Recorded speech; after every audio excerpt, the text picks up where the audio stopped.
Alors je quitte l'Azkaban, devinez avec quoi? Avec une gazelle. Et je m'en vais vers Lozerte. Le gîte, ça va être chez Serge. Regardez comme ce sous-bois est très beau. Quelle chance que j'ai de pouvoir marcher tranquillement dans cette forêt. Tranquille. J'irai à l'abri du soleil, mais il n'y en a pas de soleil. Alors ça, c'est génial. Après ces 2 semaines de soleil intense, le soleil se cache sous les nuages et nous fout la paix tant que la pluie ne tombe pas sur la tête. Voici une belle caverne. Quelqu'un qui cherche un abri. Voici un endroit qui pourrait servir. Un petit abri. Dans 4 kilomètres, j'arrive dans la ville la plus drôle de France. Au Québec, c'était Drummondville. Vous allez me dire, pourquoi Drummondville? Ben, c'était qu'il y avait un magazine, le magazine Crow, qui avait décidé, comme ça, au hasard, que Drummondville serait la ville la plus drôle du Québec. Alors, il se moquait de Drummondville.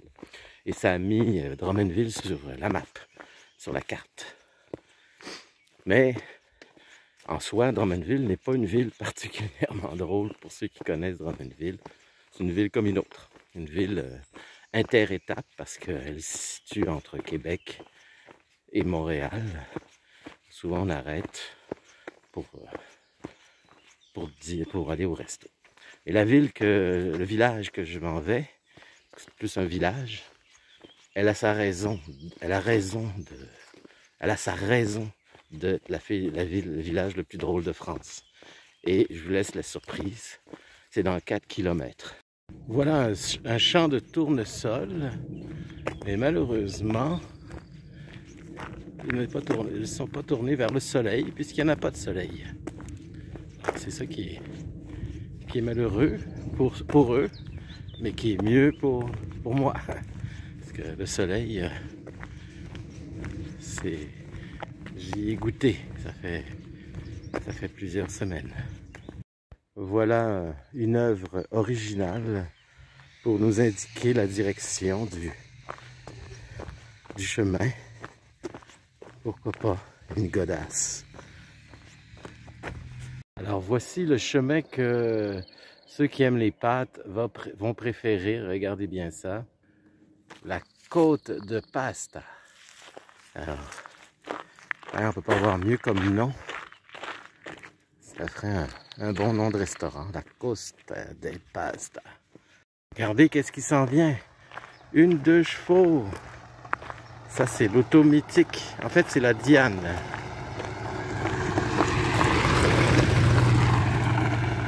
Orange. Orange flash. Elle a même klaxonné pour moi. Nous voilà au village le plus drôle de France. Parce que ça s'appelle le village de Montcuq. Eh oui, Montcuq. Alors, y a-t-il un village? C'est le seul village qui porte ce nom-là. Montcuq. Avec un Q à la fin. Alors, les gens préfèrent dire Montcuq. C'est moins dangereux, vulgaire, dans la vulgarité. Et je vais vous montrer aussi qu'il y a des belles autos à Montcuq. Ou Montcuq. Il y a une belle 2 chevaux. Tout à l'heure, c'est ce que je vous ai montré en orange. C'était une Diane.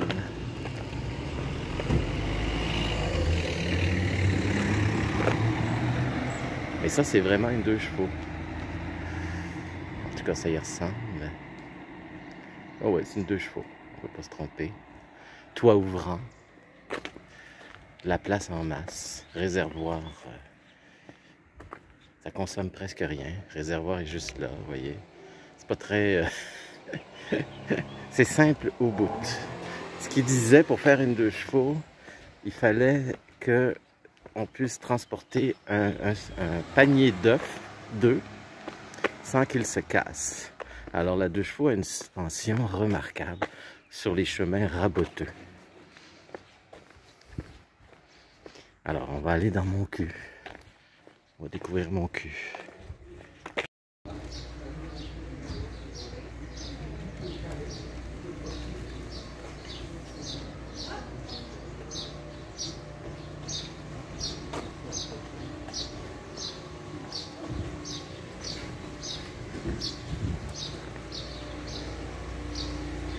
C'est vraiment un beau petit village, mon cul.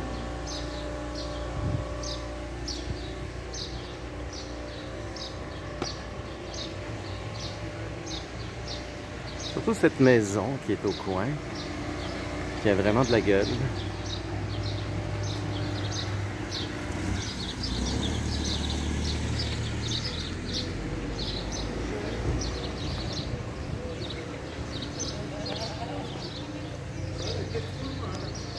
Et c'est reparti pour Lozerte. Écoutez bien les abeilles dans ce champ de lavande. Écoutez bien.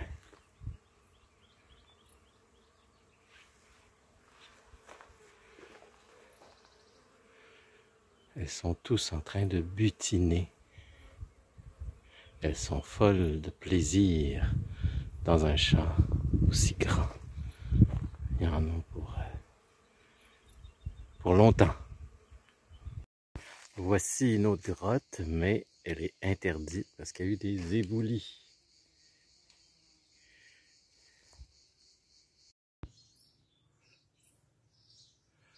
Voici l'église de Rouillac.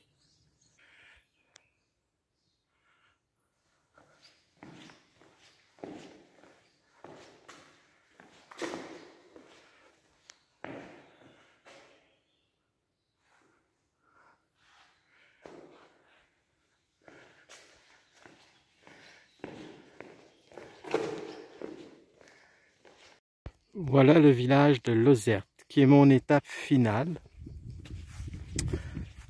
Alors, il y a encore 2 kilomètres encore, parce que c'est assez gros.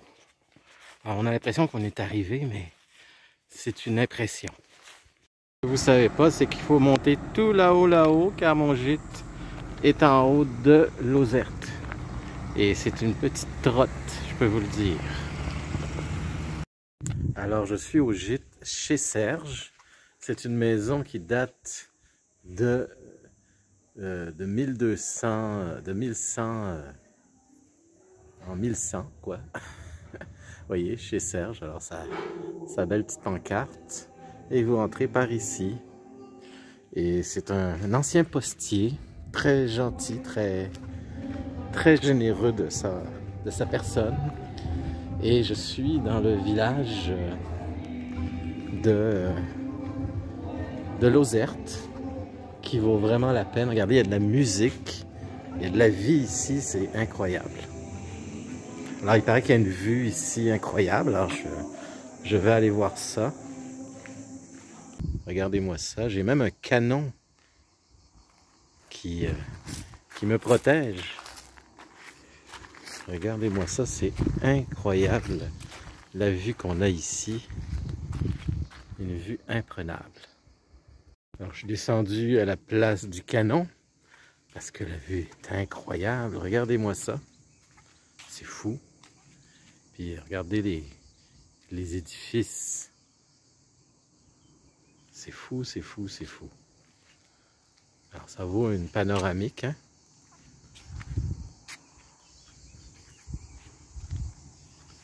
Quelle vue incroyable. C'est le patron du gîte là, qui m'a dit va voir la vue. Regardez-moi ces fleurs. En effet, je suis subjugué, impressionné par cette vue. Il fallait la monter, cette foutue côte, parce que la ville est en hauteur, mais je vous le dis, ça vaut la peine. Et allez dormir chez Serge. C'est un gars super. Un bon pote.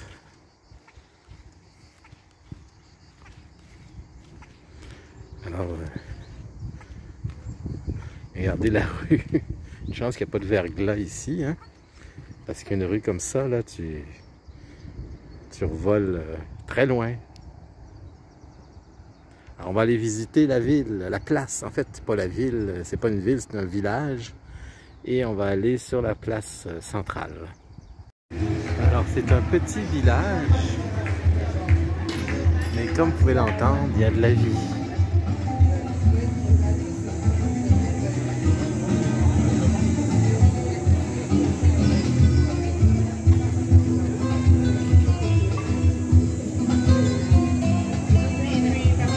Regardez comment c'est beau.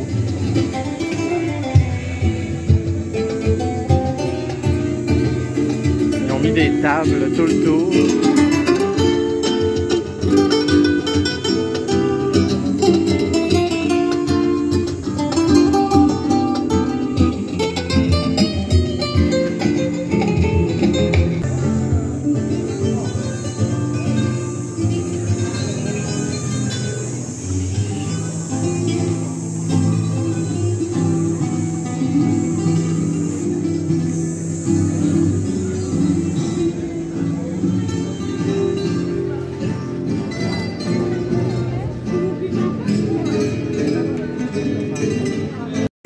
Ce qui est particulier sur la place, c'est ce bout de tuile, de plancher qui est relevé. Ça définit le style de sculpture. C'est très avant-gardiste. Alors c'est sur cette musique style Gypsy King que je vous dis bye bye pour cette étape jusqu'à Lozerte, très belle petite ville. Et demain, nous continuons vers Moissac, une ville aussi très intéressante à découvrir. Bye bye et n'oubliez pas de vous abonner.